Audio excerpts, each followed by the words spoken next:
Hi, I am Era. 4 years ago, my parents didn't just cut me off.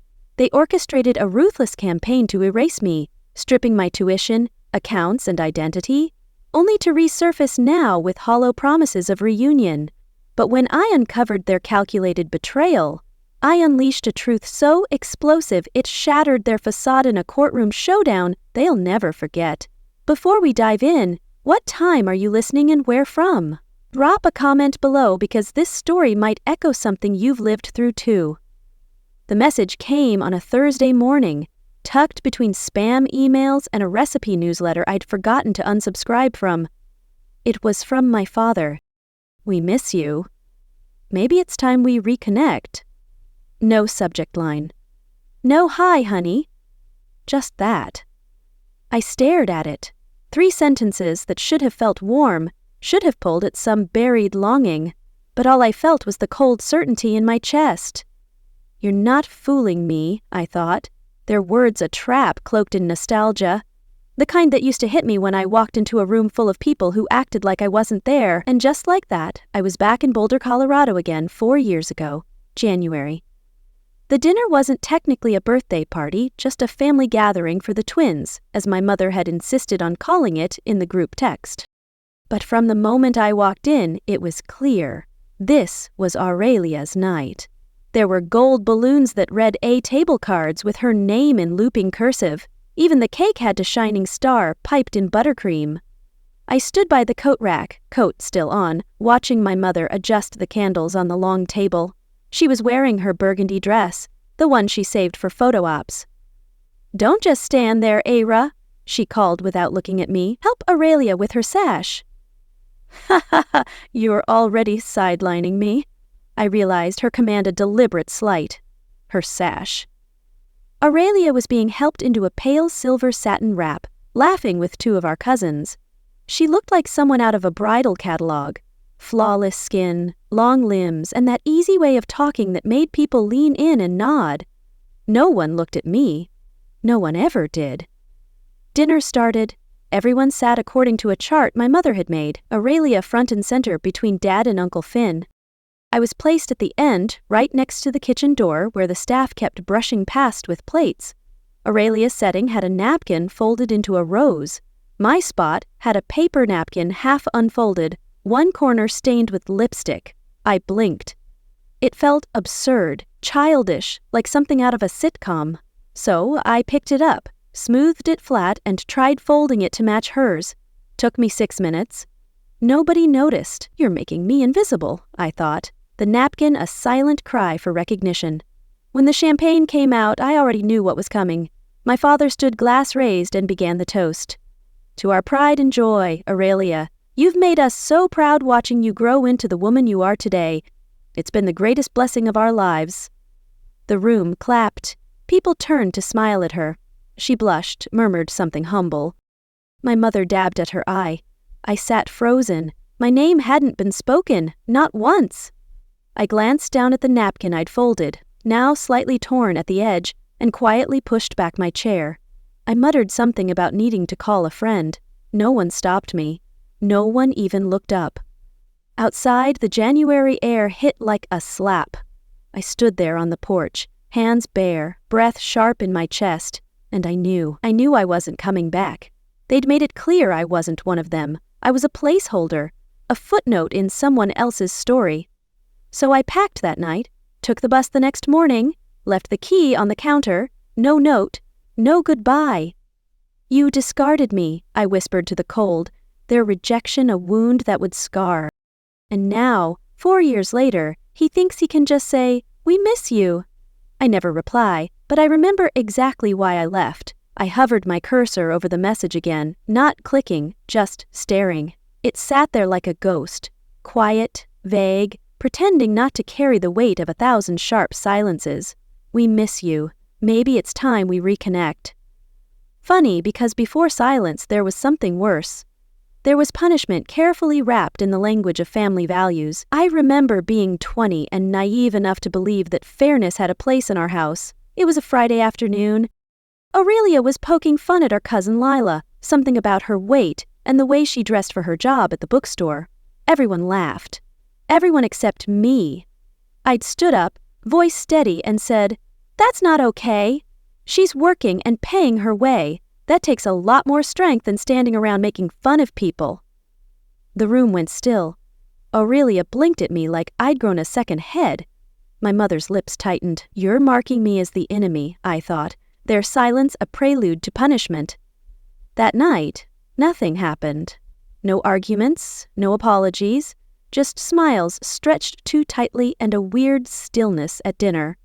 Then Wednesday came. "Your tuition request for next semester won't be covered," my mother said over the phone like she was reading from a weather report. "You're retaliating," I realized, her words a calculated strike for my defiance. I remember standing there in the campus cafe, phone pressed to my ear, waiting for some kind of explanation. When I asked why, she said, "We don't fund disloyalty, Ira." That was it. No screaming, no warning, just a line drawn in the sand with a single word: loyalty. Except loyalty in her dictionary didn't mean honesty or integrity. It meant obedience. Aurelia still got her allowance, still had gas money, still flew out to art festivals while I started working weekends at the campus library and doing late-night data entry for the admissions office. It was hard, but it was also clarifying. That winter, Boulder had one of the worst cold snaps in years. I was walking across the icy parking lot behind my dorm when I slipped head first. I must have blacked out for a few minutes because the next thing I knew, I was in the ER with a throbbing skull and a nurse asking who she should call. I gave her the home number. Even then, I still hoped. It rang 4 times, then my mother picked up. There was a pause, then she said, "Clear as glass." She left. Let her stay gone, and she hung up. You abandon me, I thought. Her rejection a final severance of our bond. The nurse blinked. "Would you like us to try someone else?" "No," I whispered. "It's fine." It wasn't, but I said it anyway. They kept me overnight for observation. My roommate Nia came to get me the next morning. We stopped for coffee on the way back, and she asked if I was okay. I lied, just a mild concussion. But what I really wanted to say was this: silence isn't peace. It's just how people punish you for not making their lives easier. I didn't say that out loud. I wasn't sure I could. Not yet. But something hardened in me that day. I stopped sending holiday texts. I quit following Aurelia on Twitter. I deleted all our family contacts one by one like pulling splinters. It didn't make me feel lighter, but it made it easier to breathe. Now, years later, they show up in my inbox with soft words and open arms. I look back at the screen, that message still blinking in its stillness. It's time we reconnect. I tilt my head slightly. Now you want connection. Now that she's moved across the country, now that the spotlight has shifted and the golden child isn't around to anchor your status dinners. Now you remember me. You need something from me, I thought. Their sudden outreach a calculated move. I don't reply. I closed the laptop. Funny how they only want connection after I stopped needing it. I shut the laptop but didn't move from the couch. The message still burned behind my eyes like a stain. Maybe it's time we reconnect. Just dinner. No pressure. We're different people now. Different people. I stood and walked to the kitchen, half on autopilot. Flipped the kettle on like I was about to brew tea, but didn't. I just needed something to do with my hands. Then I sat back down, opened my laptop again, and this time I didn't hover. I clicked. The message unfolded in full, pretending to be harmless, friendly, casual, that same tone they used when I was younger, when they needed something but didn't want to say it outright. I read it twice. Then I opened a new tab. Old habits die hard. I typed in the name of my old credit union, the one I hadn't touched since college. 2-factor authentication, a verification code. I typed it in. What was I expecting? I'm not sure. Maybe just closure. The dashboard opened. One of the savings accounts blinked up, dormant, untouched. Except it wasn't empty. It was closed with a big red banner across it. Account terminated. Please contact branch. That wasn't right. I never closed it. My stomach tensed, but I clicked further. Looked at linked account activities, nothing recent, but then something odd in the notifications tab. Someone had submitted a request to verify identity on my behalf last week. It had been denied. You're trying to exploit me again, I thought. Their attempt a violation of my autonomy. I narrowed my eyes. Something tugged at me. I opened another browser and typed in the county office website, search tools, property records. I plugged in my full legal name, Ira Voss.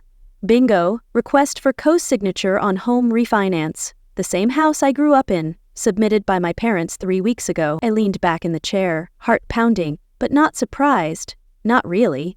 So that's what this is, I said out loud. Reconnect?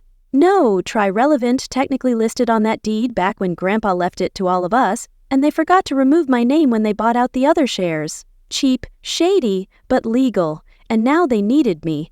Not for dinner, not for love, for a signature.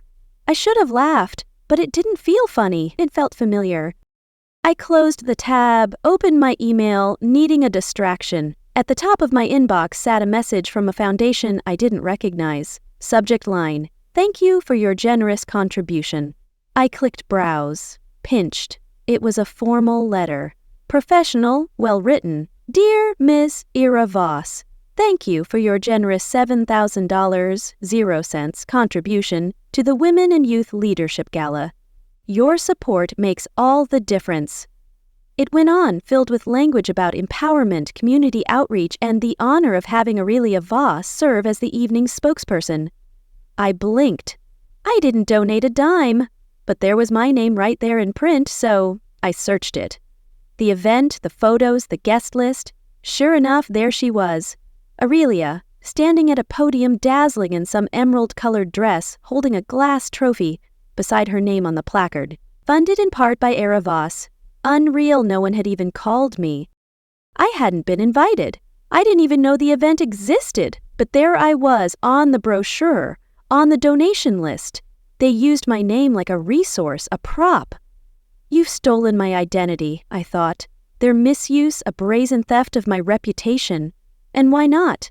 To them, I wasn't a person. I was a tool, a credit score, a convenient legacy name they could flash when needed, when they wanted to look inclusive, like they hadn't driven their other daughter halfway out of the family on an empty gas tank. My throat tightened, but I didn't cry.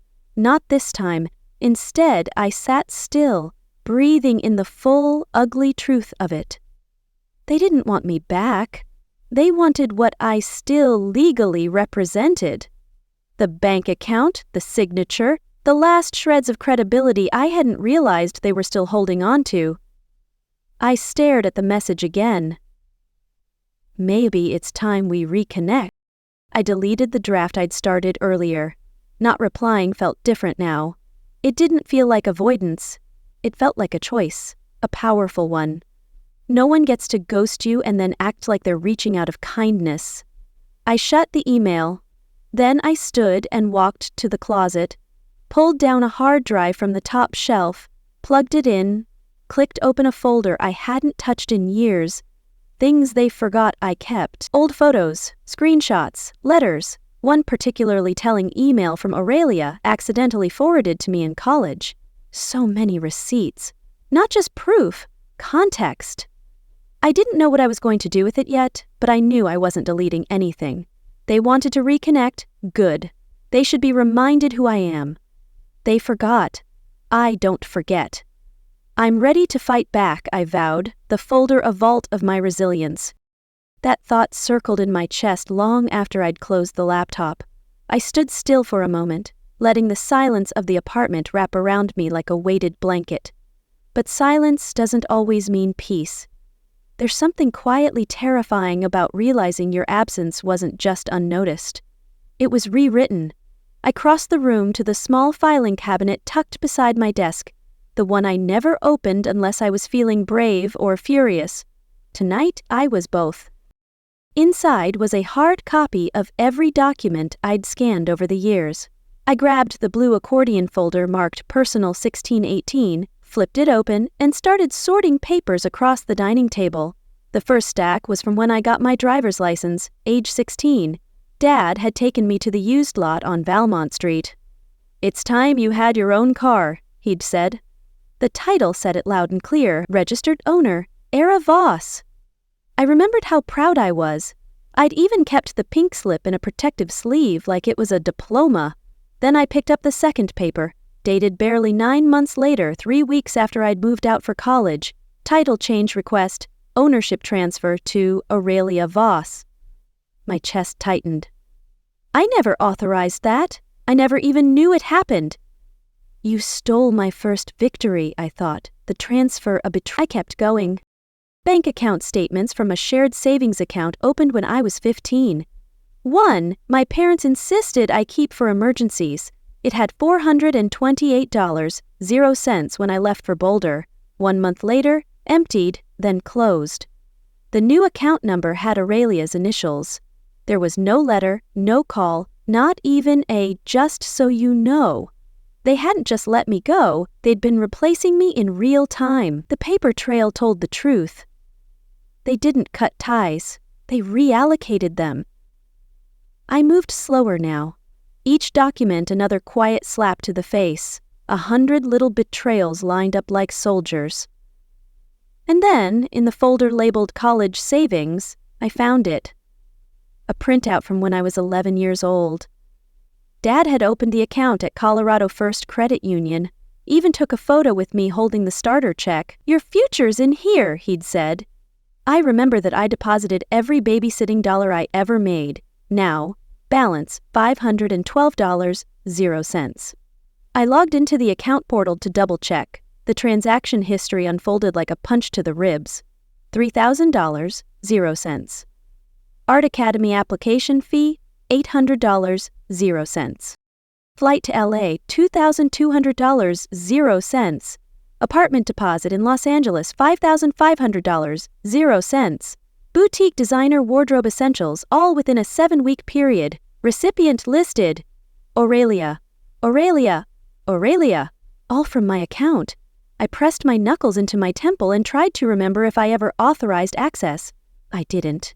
They must have used the joint authorization clause when I was a minor, left themselves as co-signers, and when I left, they cleaned house. You plundered my dreams, I thought, their theft a violation of my future. I walked to the printer, silent. My hands worked like they had a mind of their own, clicking, printing, stacking. Within the hour, my entire dining table was covered. Receipts, statements, PDF printouts, legal forms I barely remembered signing. I spread them out like evidence in a courtroom, and in the center I laid the one document that made my breath catch. Beneficiary transfer authorization, parent signature only, dated during my sophomore year. They'd emptied my savings to fund her rise and left me wondering why I couldn't pay for textbooks without overdrafting. I stood over the table, the documents forming a constellation of cruelty. They hadn't just pushed me out, they'd mined what I left behind. And now they wanted dinner, a fresh start, a seat at their table. But the only thing I'd bring was a stack of paper and a memory that refused to fade. I ran my fingers across the top of one page, stared at the line where my name used to be. Then I closed the folder gently. I didn't slam it, didn't curse, just whispered out loud to no one and everyone. If they want dinner, I'll bring receipts. They don't get to erase me and then ask me to sit nicely at their table. That line kept playing in my head like background static as I zipped up my overnight bag. The invitation to my cousin Eloin's wedding sat on the counter unopened for days. They said she insisted I come. I'd met her 4 times. It's about healing. The email said a new beginning for everyone. I said yes, not because I believed them, but because part of me needed proof. Tangible, public, inescapable proof that I wasn't imagining what they'd done to me, that it wasn't all just me being sensitive or misunderstanding, as they like to say. I wasn't going for closure.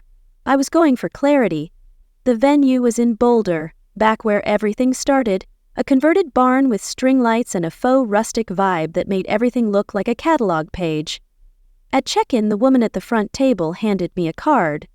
"Table 18, she smiled.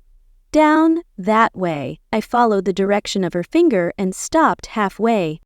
Table 18 sat directly outside the restrooms, not near, not beside, directly in front.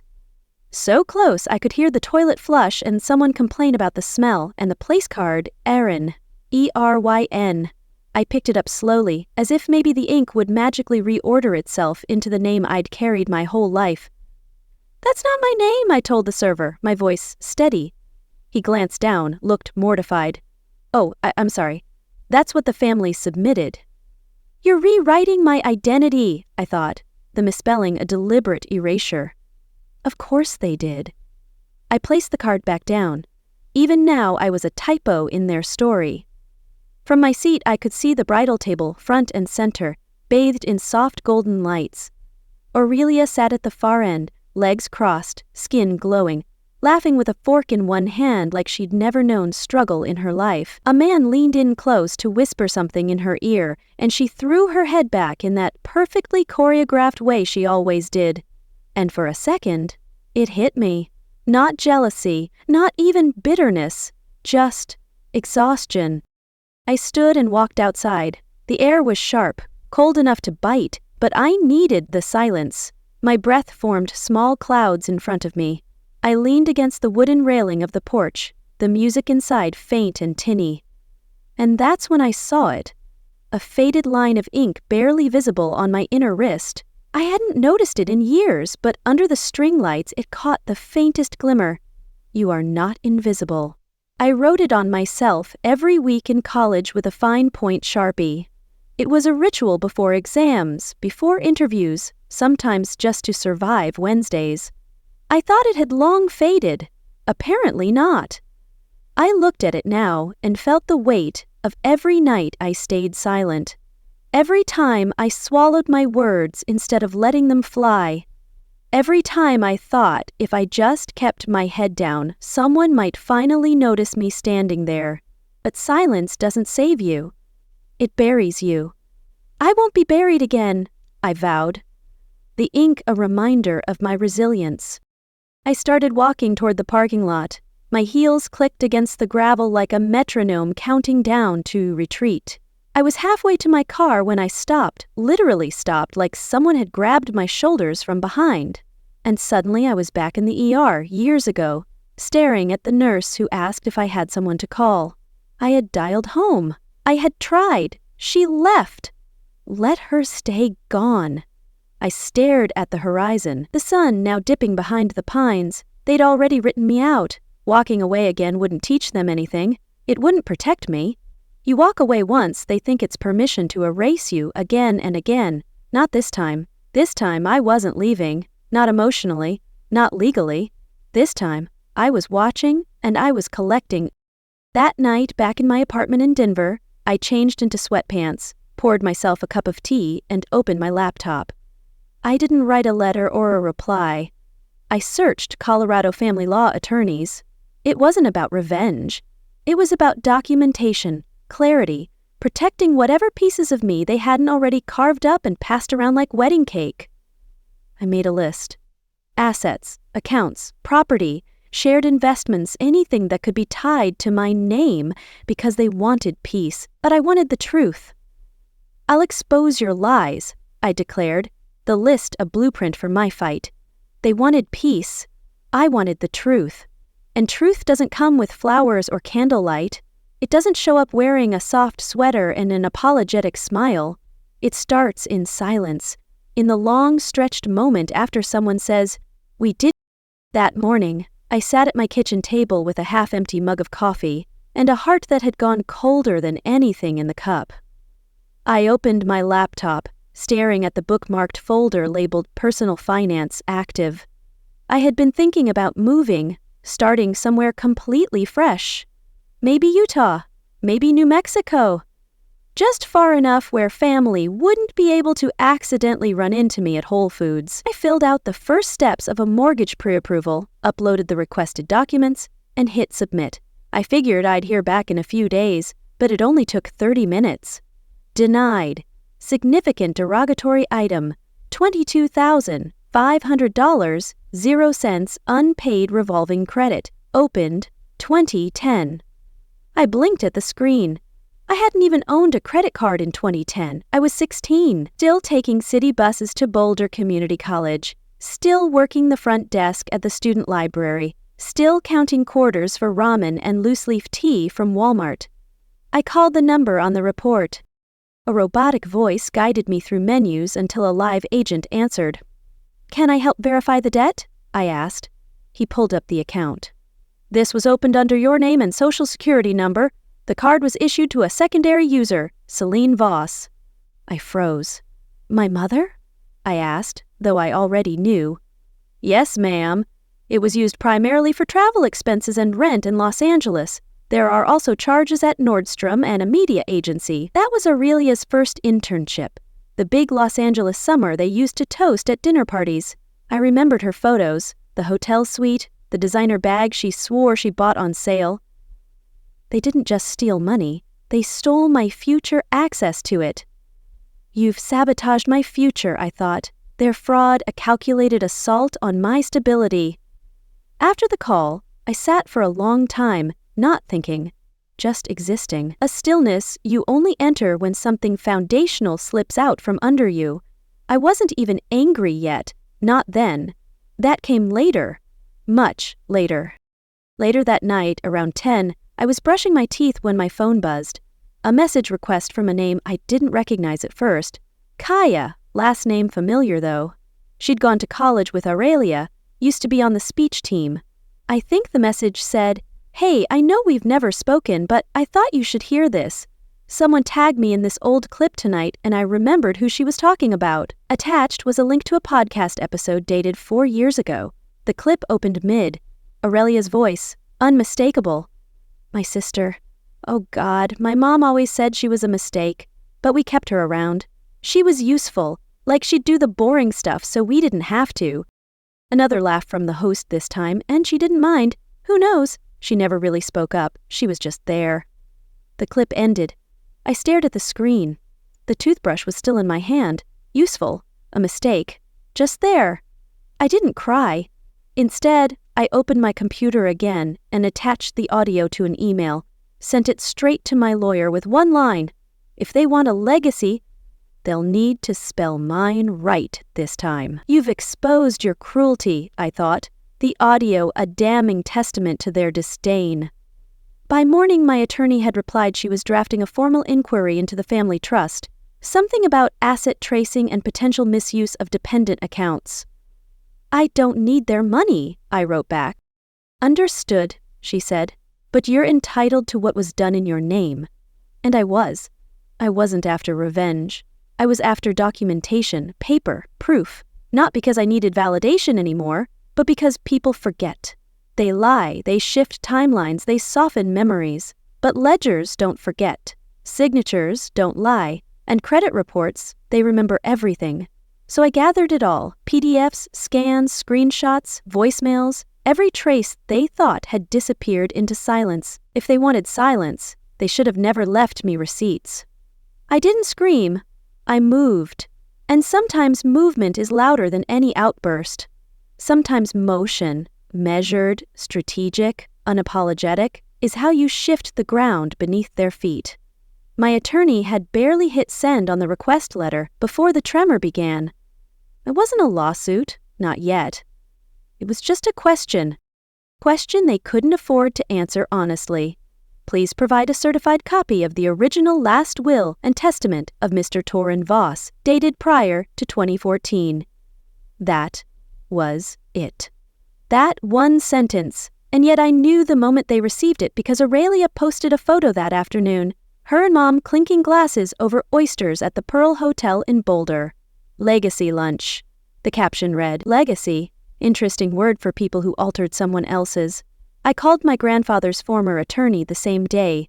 I still had his name scribbled in an old notebook from high school when Grandpa let me sit through a few of his real estate meetings just to learn. "Mr. Fry?" I asked, steady but clear.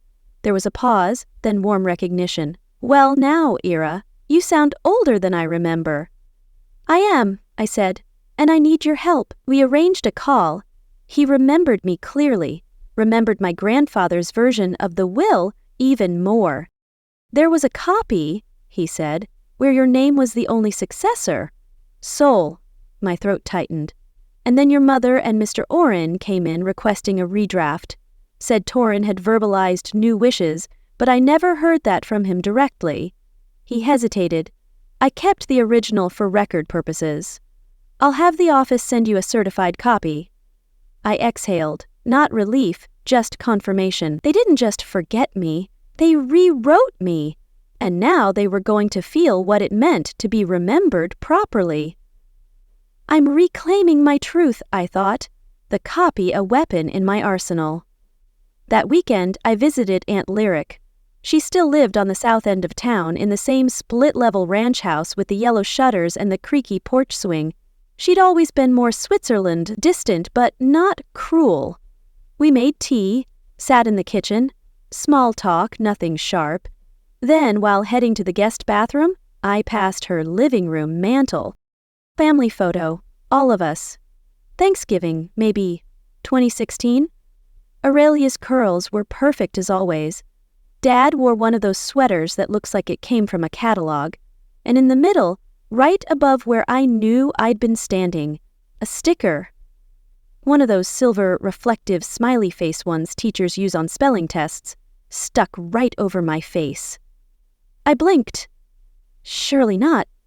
My cousin Lyric's daughter walked by, saw me staring. She leaned in and whispered, "Mom didn't want guests asking who you were."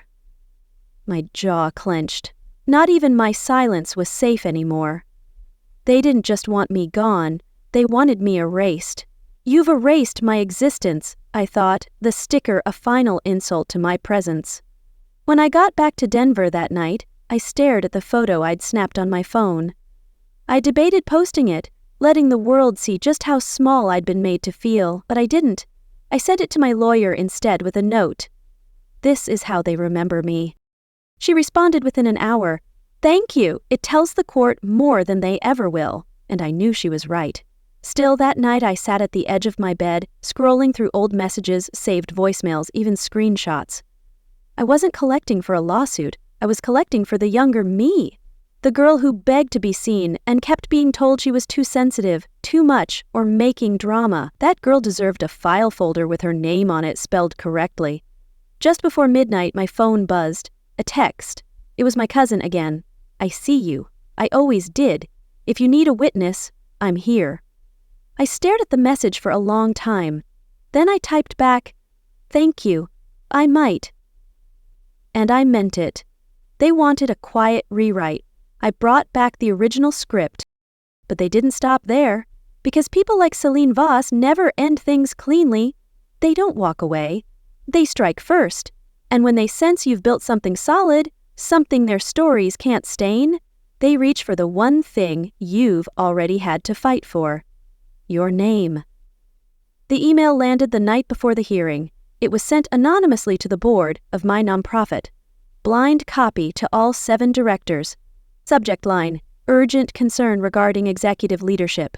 Inside, a scanned document branded like a therapist report, neatly formatted, labeled confidential. It claimed that years ago, I'd made violent threats toward family members during an emotional episode, said I'd once been hospitalized briefly and recommended for long-term psychological care. There were no details, no dates, just vague, weaponized language designed to trigger alarm. But Celine hadn't anticipated memory. One of our board members, Gareth, was a former school principal. He'd seen a letter once, almost identical, sent to try and remove his own son from a scholarship list. The formatting, the phrasing, even the line breaks, all the same. He flagged it, not just for what it was, but for what it tried to be. He called me that same evening. "Era," he said, "we're not backing away. I've seen this kind of attack before. You don't deserve it. You've given me strength," I thought, his support a shield against their slander. For a moment, I couldn't even answer. Not from fear, from something else.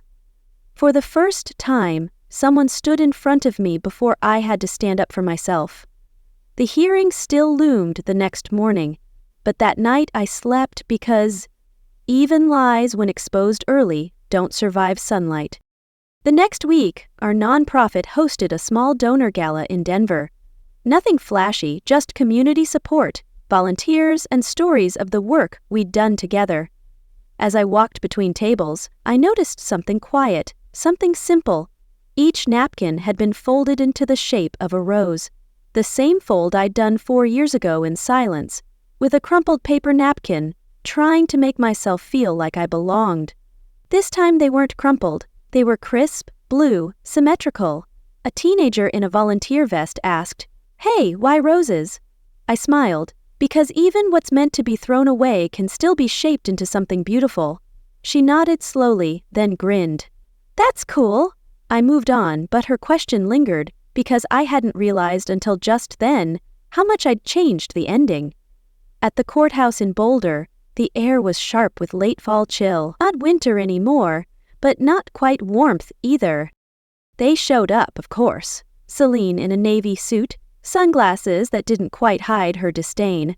Aurelia beside her, hair curled, lips pursed, like the world owed her explanation, and Oren, arms crossed, face unreadable like he was waiting for the show to start.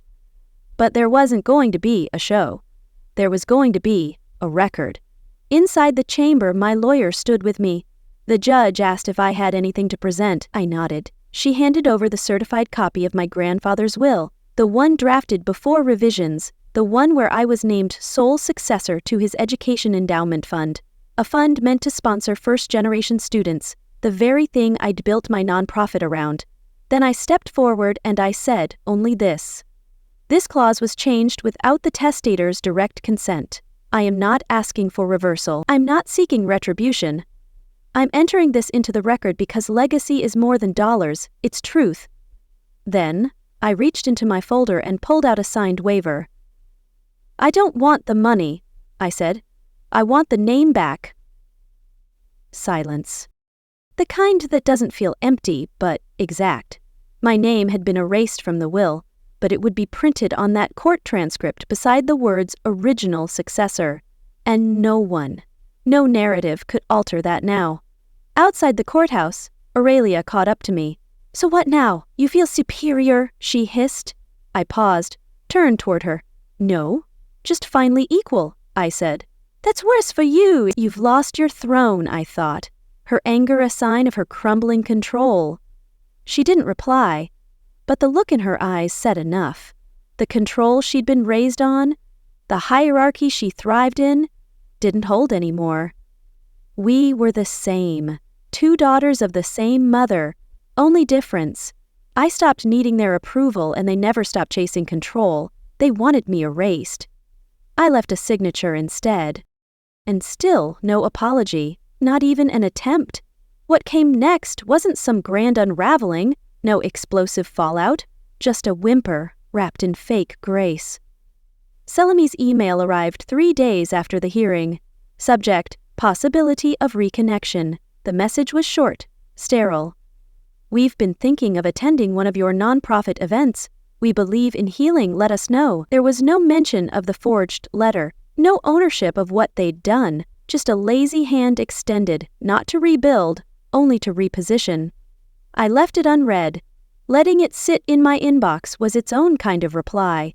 You don't get to rewrite this, I thought, my silence a rejection of their manipulation. A week later, I saw Aurelia pop up on social media. Her profile banner had changed to a filtered headshot, arms crossed confidently beneath the phrase, "Women supporting women." She posted a long caption about how she'd learned so much through challenges and was now dedicated to mentorship and visibility. I didn't roll my eyes. I didn't feel the sting I used to. I just scrolled past her like any other marketing campaign that wasn't meant for me. The next month, I visited one of the youth shelters my foundation helps fund. No press, no photographers, just me and a trunk full of donated books and art supplies. It was a cloudy Tuesday. Denver was being its usual gray self. Inside, the room was warm and chaotic in the way only a room full of 9-year-olds can be. One girl, maybe 7, sat at a corner table alone.